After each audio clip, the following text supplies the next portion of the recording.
Rebecca, and I'm a privacy engineer. And I like to help prevent privacy incidents. So if you are a CISO or someone in charge of data protection, or maybe also a privacy engineer, you probably also want to prevent privacy incidents. One way I like to understand what's possible is to go do case studies and look at what has happened in the real world to understand the stories behind them from an external, maybe even objective perspective. And understand those stories and boil it down to the root causes. What happened here? What can my company learn to prevent similar things in the future? So today we get to start with Uber. And let's talk about something that happened with Uber back in January of 2017. So I know this is a little old, but I think it's a great story because so much of the points are relevant today. And I think there's stuff that you can probably take away. So what happened? People wanted to delete their accounts. Shocking, I know.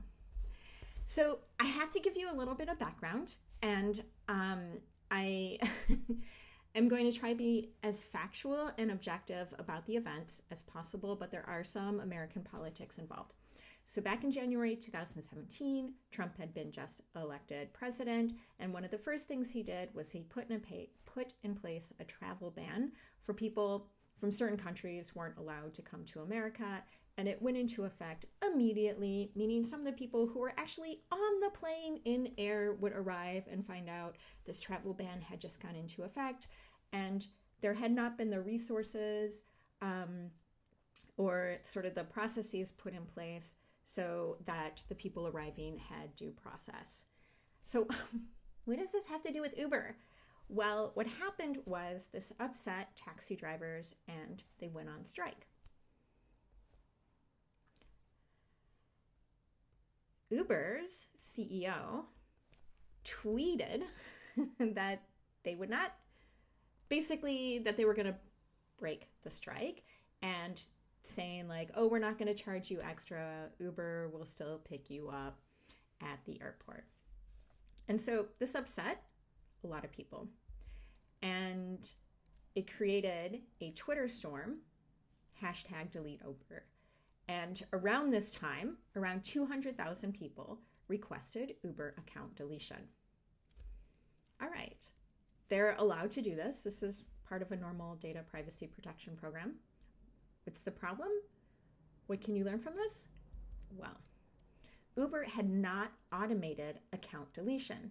So what this meant was, at least initially, when the first few requests came in, engineers had to go in by hand and delete the accounts. I don't know what technologies they were using, but I can just imagine someone for each account kind of writing a individual SQL query and like trying to figure out which tables should be linked and deleting the data. Not only is this potentially a little bit of engineering work, but also there are often business decisions that have to be made around account deletion and probably should be worked out ahead of time. And so, for example, with Uber, again, externally, I don't know exactly what it was, but if, for example, if I asked to delete my account as someone who's taken a ride on Uber, what does that mean for the rating of the driver? Should their average be recalculated without my rating, or should it be kept in? I don't know. I think like either way, there's a decision to be made. I don't know what the right decision is for Uber, but like probably it shouldn't be up to just a single engineer who's rushed and trying to deal with thousands of account deletions. So it took a while to do this. The accounts were not automatically deleted, and people got angrier and they went back to Twitter and they complained. Like, not only does the CEO break the strike, but they're not even respecting this account deletion. So it made things worse. I do want to stress that at the time, Uber was technologically advanced enough to think through account deletion. They were putting autonomous vehicles on the streets of Pittsburgh. I lived there, so I remember this. So like, this was not a two-person startup, right? So to quickly summarize, there are basically three causes of this incident. One was the CEO tweeting stuff.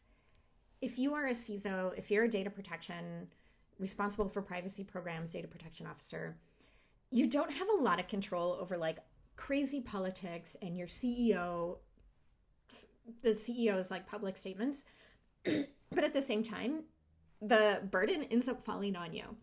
So you can't plan for an event exactly like that, but you can plan for weird things, right? Like, what do you do in the sort of strange case that suddenly thousands of people are asking for account deletion all on the same day? So that's number one thing, like planning for the unplannable. Second thing, they didn't have automated data deletion set up. Like, just do it, just think it through, just make it part of your program. And user control and transparency. So they didn't explain to users what was happening and why it was taking so long. Thank you.